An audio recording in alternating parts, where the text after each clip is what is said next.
Lesson 18 plan life. हमारी जो human life है वो गॉड की तरफ से एक गिफ्ट है। क्योंकि हम ह्यूमंस इस दुनिया के बाकी सारे स्पीशीज से ज्यादा स्पेशल हैं और हमारे पास कुछ ऐसी चीजें हैं जो बाकी स्पीशीज के पास नहीं है।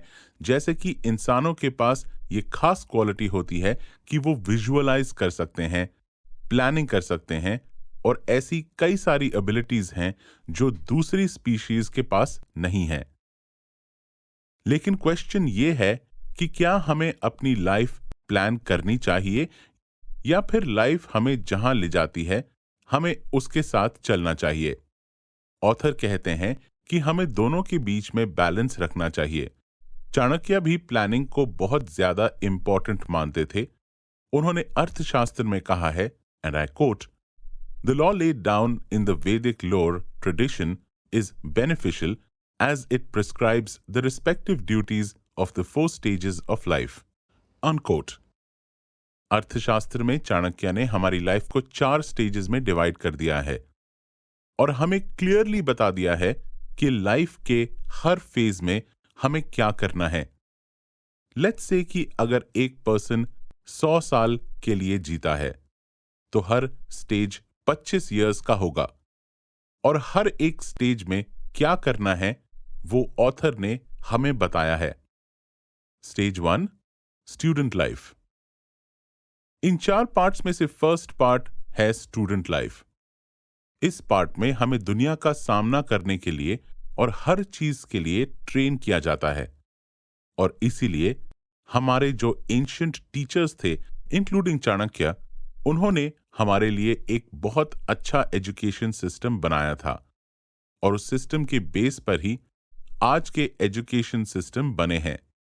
इस पार्ट में आपको अपनी एजुकेशन पे ध्यान देना है और अच्छी एजुकेशन लेनी है। और एजुकेशन का ये मतलब नहीं है कि आप महंगे वाले स्कूल्स में ही जाओ। स्कूल्स इतने मैटर नहीं करते। जो चीज सबसे ज्यादा मैटर करती है वो है आपके टीचर्स, क्योंकि वही आपको आपकी लाइफ में हेल्प करेंगे। Stage 2 house holders life. ये आपकी लाइफ का सेकंड स्टेज है और इस पार्ट में आपकी शादी होती है। आपके ऊपर कई सारी रिस्पॉन्सिबिलिटीज आती हैं। आप अपने बड़ों के और बच्चों की रिस्पॉन्सिबिलिटीज लेते हो, पैसे कमाते हो, जॉब करते हो और ये सारी चीजें एक साथ करते हो। इसीलिए इस स्टेज में आपको काफी एनर्जी की और अपनी रिस्पॉन्सिबिलिटीज के साथ कमिटेड रहने की जरूरत है। इस पार्ट में सक्सेसफुल बनने के लिए ये बहुत जरूरी है कि आप एक अच्छा लाइफ पार्टनर चूज करो।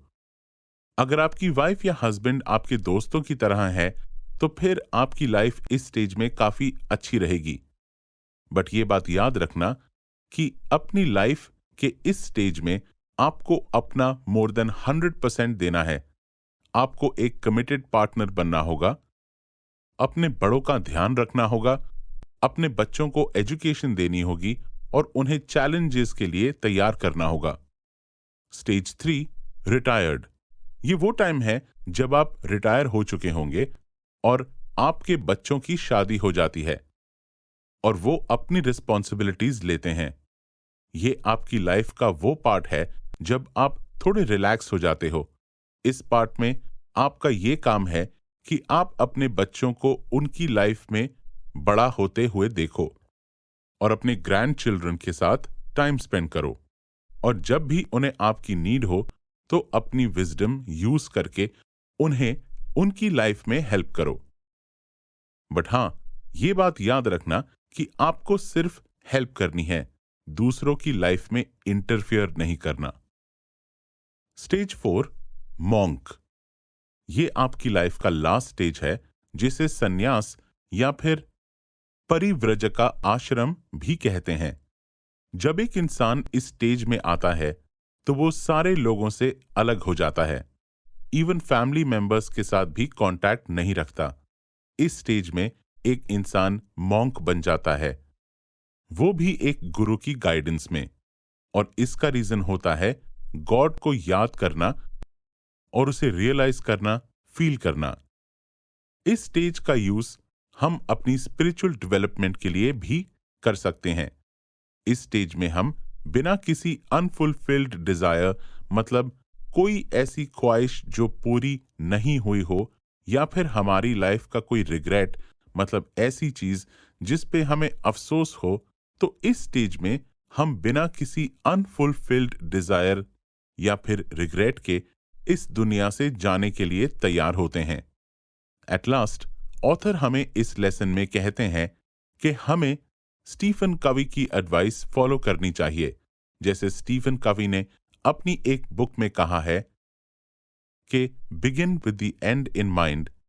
इसका यह मतलब है कि आप अपनी लाइफ का एंड विजुअलाइज करो, मतलब उसके बारे में सोचो, उसे इमेजिन करो, और फिर अपनी लाइफ के उस एंड में अपने आप से पूछो आप किस तरह की लाइफ गुजारना चाहते हो, और फिर आज से ही वैसे ही जिंदगी गुजारो।